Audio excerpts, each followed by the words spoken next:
Hi there, welcome to Transpo Trailer Sales. Today we'll be walking you through your 2025 Forest River Surveyor 32Camp. We are just going to start off at the back of the unit. If you notice up top, you are pre-wired for an observation camera as well as a Lippert collapsible stair system. If you'd like to get set up with either of those, you can contact your parts department. They'd be more than happy to help you put the quote together, let you know what everything's going to cost. At the back, you do got your spare tire, and then located on either side of the bumper cap, home tube. This guy's gonna pop right off. This is typically where you're gonna want to store your sewer hose after your first use. We do have a brand new one located inside the front compartment, which is why there's not one in here yet.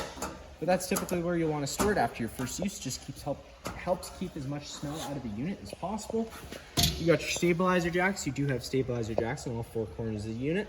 You're just taking that 3/4 inch drive nut, running this foot down to the ground. Once the foot contacts the ground, just giving another 1/8 quarter turn to snug it up. It's going to take any bounce or sway you see we have in the unit right now away.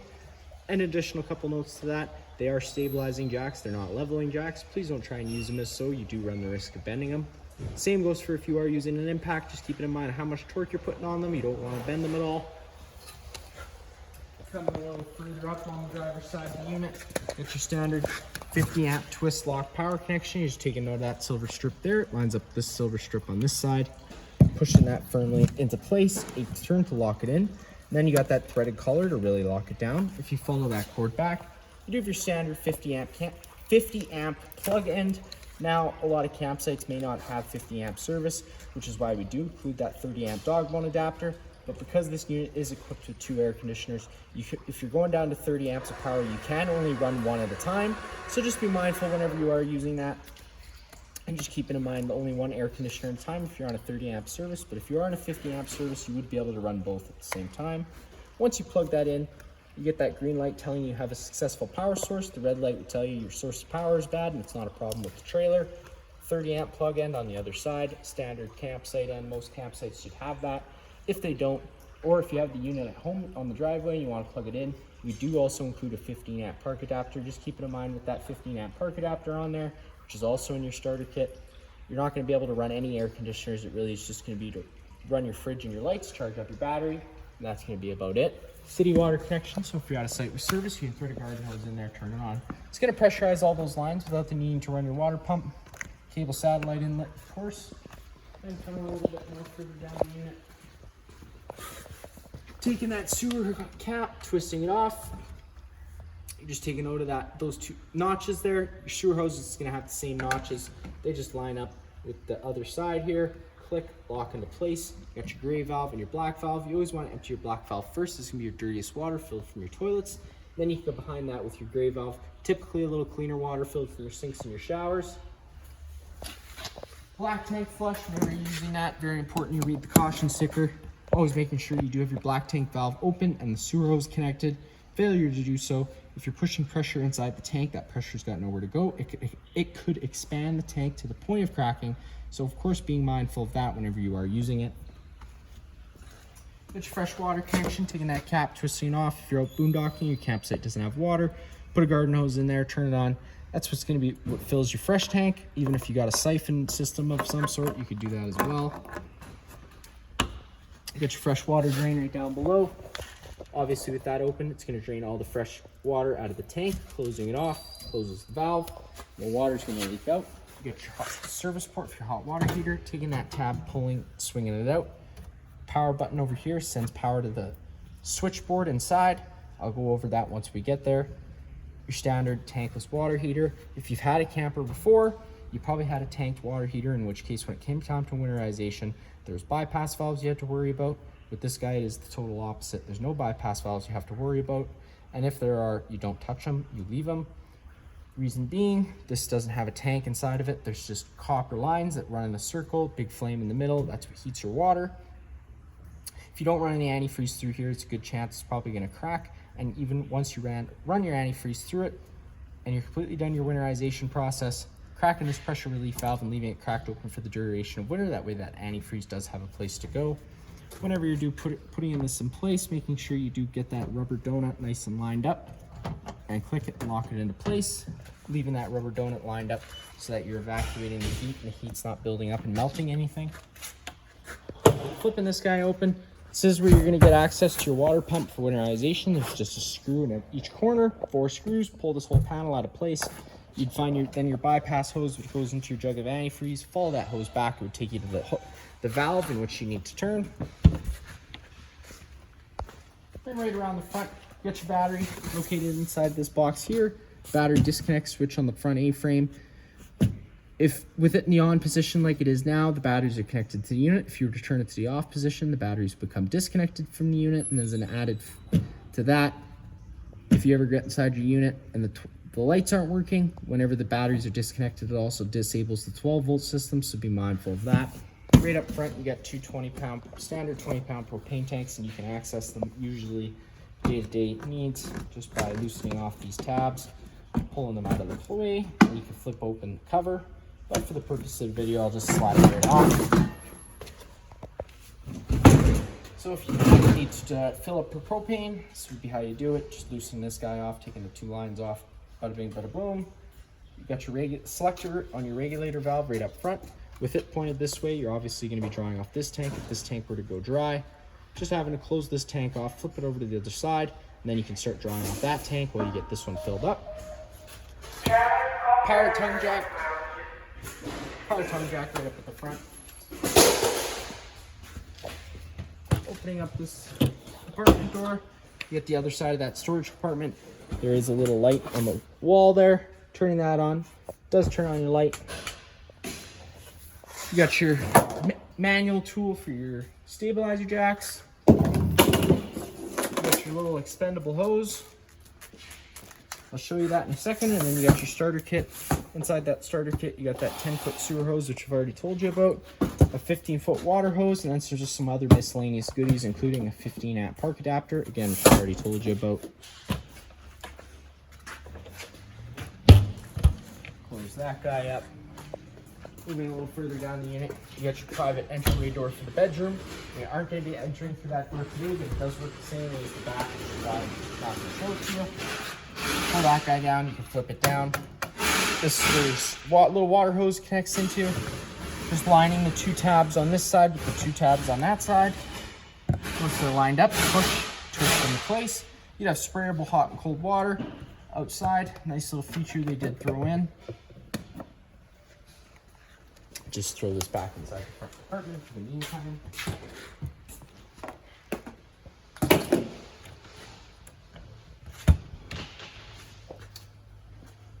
Furnace exhaust, whenever this is running, it is going to be blowing out hot air, so be mindful of that. If you come look down below here, you're going to notice this shaft sticking out of the frame.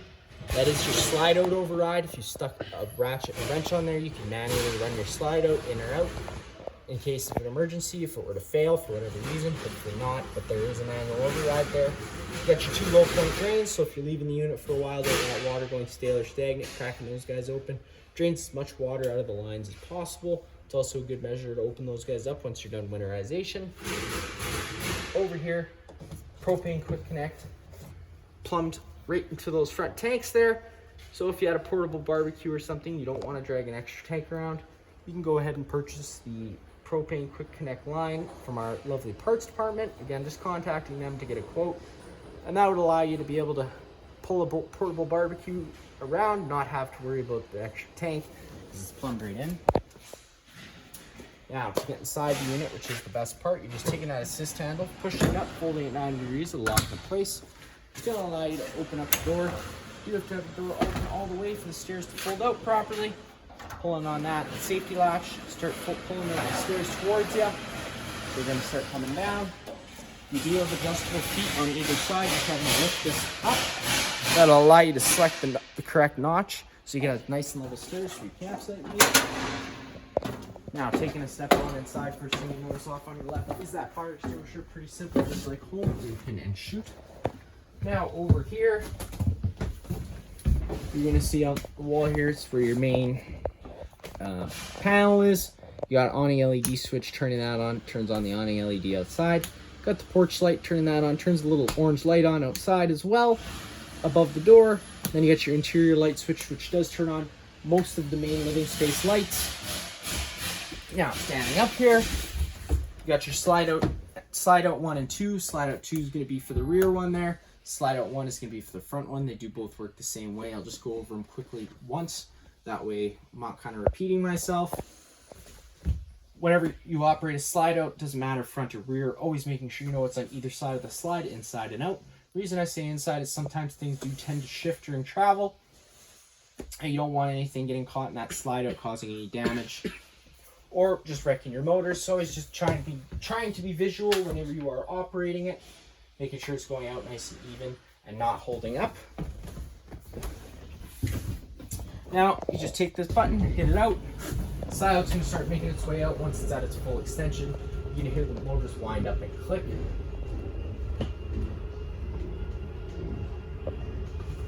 Again, just on the other side, making sure you have enough room for that slide out to go fully out without running into anything. You don't want to be causing any damage.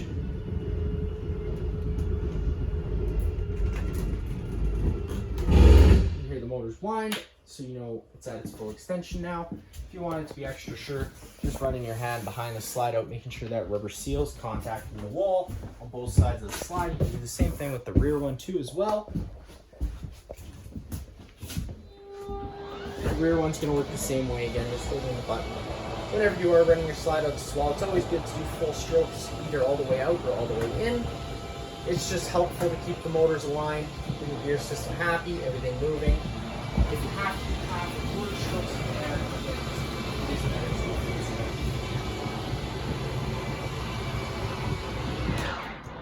Now, since our cameraman is already in the rear bunk space, we'll turn the lights on. As you can see, you got your bunk room, pretty slick little setup for the kids. All the bunks have their own lights and plugins on this side. On the other side, you do just have lights with one plug-in, but nonetheless, beautiful little spot. This side, you can lift this guy up. It's on its own gas struts. You have yourself another couch. The couch does fold out into a bed. You're just having to pick up the foot of it, fold it out. You can make yourself another bed in case you had any extra guests you didn't know about coming out.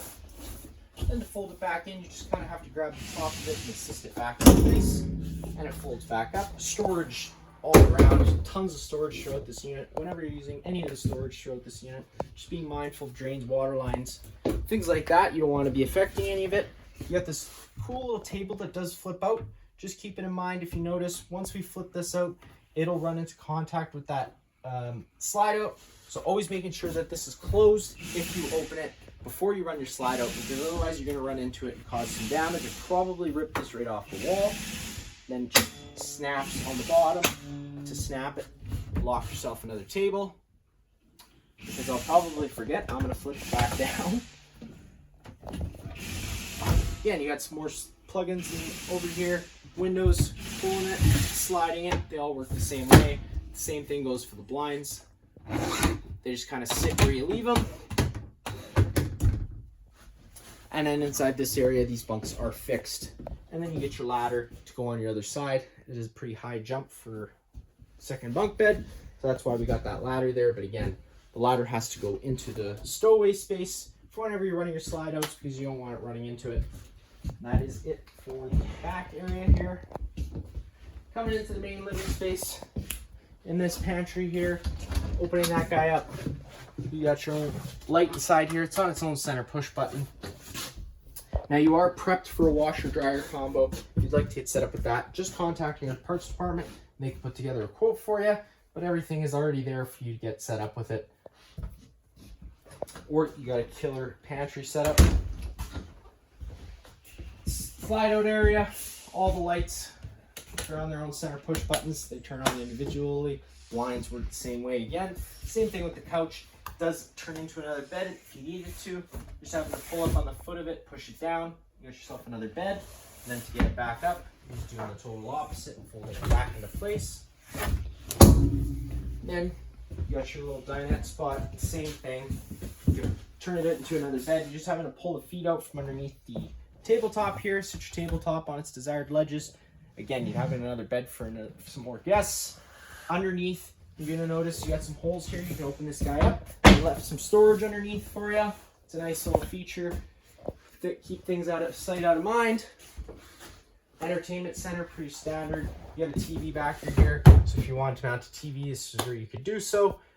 couple plugins as well as a coax outlet. It's also the main coax outlet. So you're gonna notice that black button, it turns that green light on. That does turn the antenna on the roof. Now that also improves radio frequency and cell phone frequency. So I always recommend leaving it on whenever you're at your campsite because it does improve those things. But whenever you're not using it, turning it off because it also does draw battery power. After the slide out switch and everything like that, you got your awning button pushing and holding that extend button. The awning's gonna start making its way out.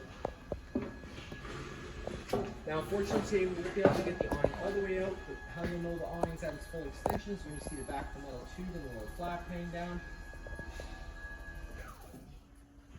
So unfortunately, that's about all we're going to be able to go out today.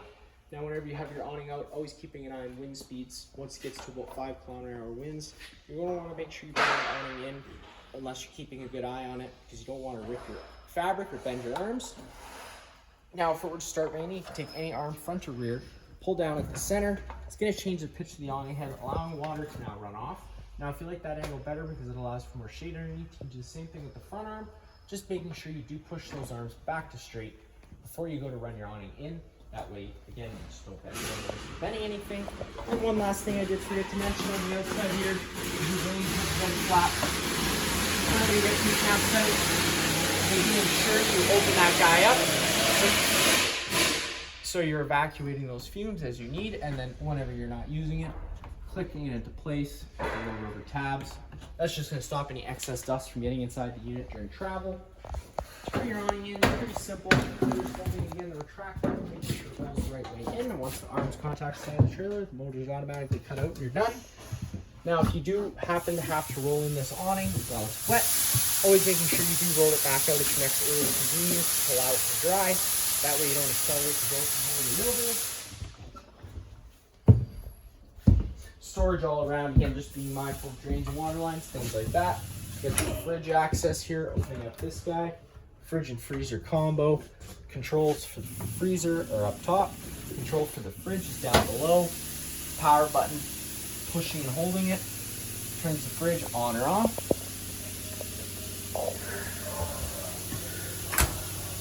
Right down below, got your fuse and breaker panel. Whenever a breaker trips, it's going to sit in the middle, so you do just have to turn it off and then back on again to reset it. And whenever you have a fuse blow, there'll be a little red indicator light letting you know which one's gone.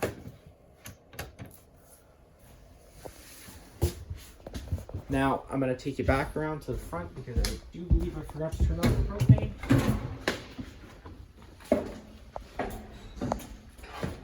Turning on the propane is pretty standard. Counterclockwise. Opening up the flow of propane to the unit. Now of propane, so we can go back inside the kitchen area. Okay, thanks. Once we step inside, since we were talking about propane now, you got your LP detector right here near the ground. If this guy ever starts going off, don't panic. Just turn off the main supply of propane, open up some windows and vents to get some fresh oxygen inside here. It's also very sensitive to cleaning chemicals, so if you had sprayed something around there, use your best judgment, but it could just be that. Now, another note about the propane system. If you've had the propane system off, and especially if you've disconnected the bottles, it does allow air into the system. Once the air gets into the system, it does have to be purged out. Now, the quickest, easiest way to do that is by whenever you first get to your campsite, just come to fire up your stove first thing. The reason I'm saying the stove is because if you go to fire up your water heater or your furnace, those only try lighting themselves a couple times before they could throw a fault code. If you don't know what the fault code means, it could throw a little wrench into your weekend, especially if that's something you're needing.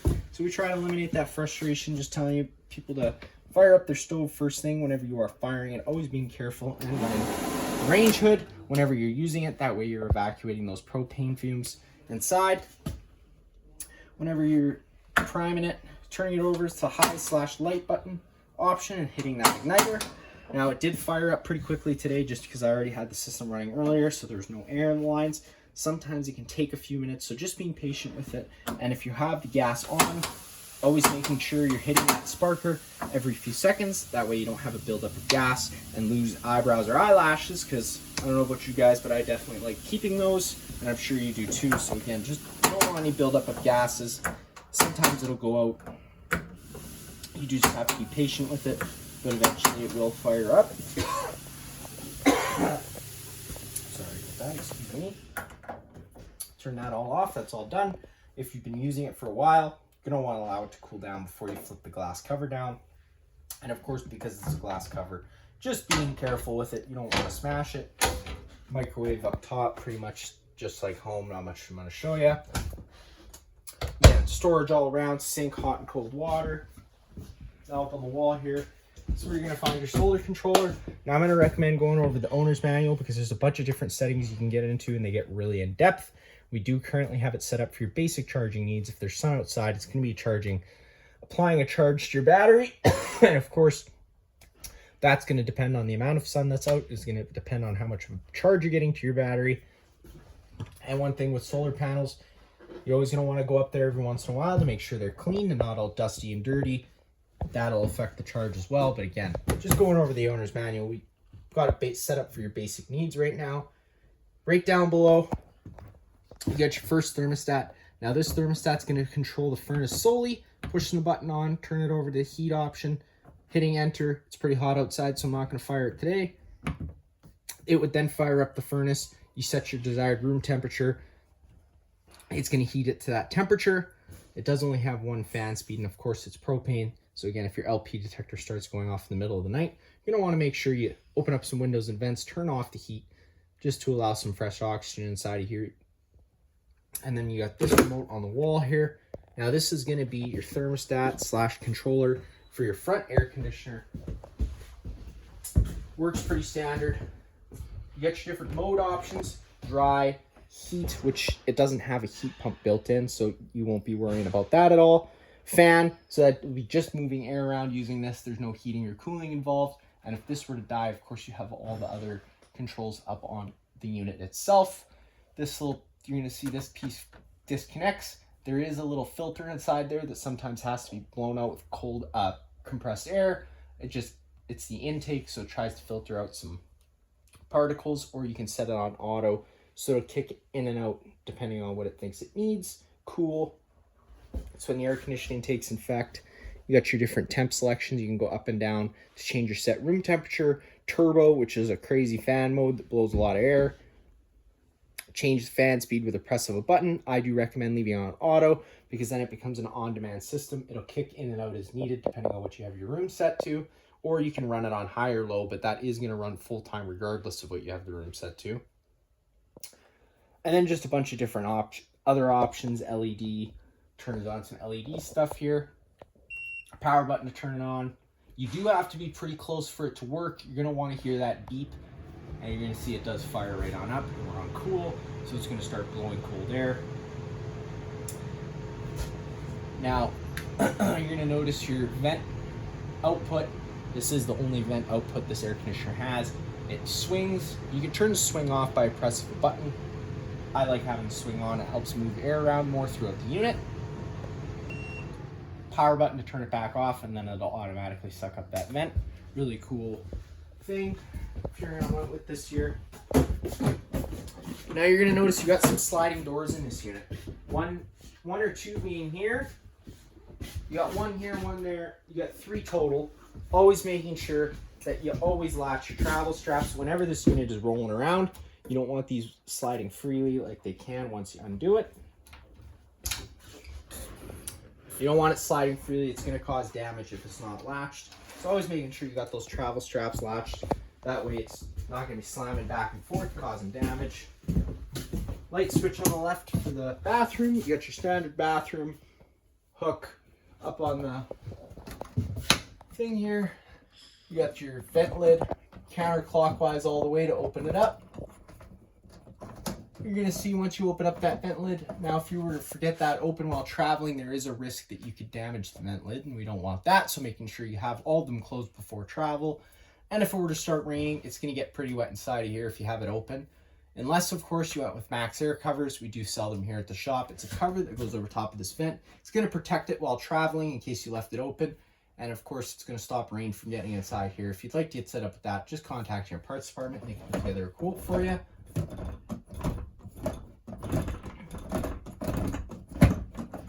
Once that's all the way down, just pushing it and locking it up, locks it back into place. Now on the wall here, that's your main GFI plug. So if you ever have an outlet that doesn't work, this would be the first place I would look. Just making sure the GFI isn't tripped.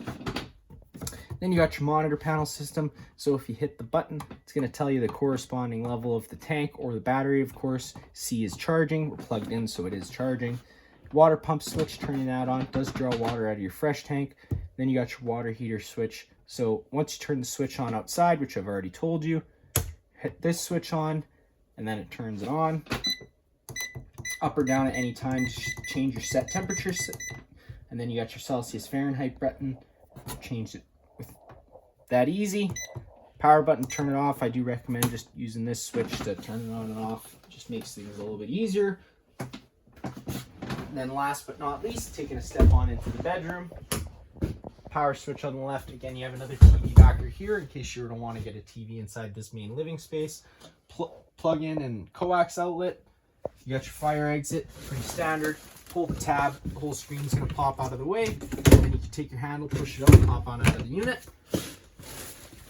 You got some storage underneath the bed. You're just having to pick up the foot of the bed. Nice spot to keep some blankets. Pretty standard bedroom. And then of course you got your rear air conditioner. Got this thermostat on the wall which controls that, pushing and holding the button. It's going to turn that on. It's going to bring you over to cool.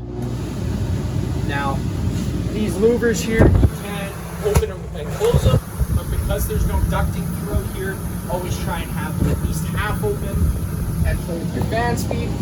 You can adjust the fan speed by pressing the fan button. You got low or high. Again, just like the front air conditioner, if you're on low or high, it runs full time regardless.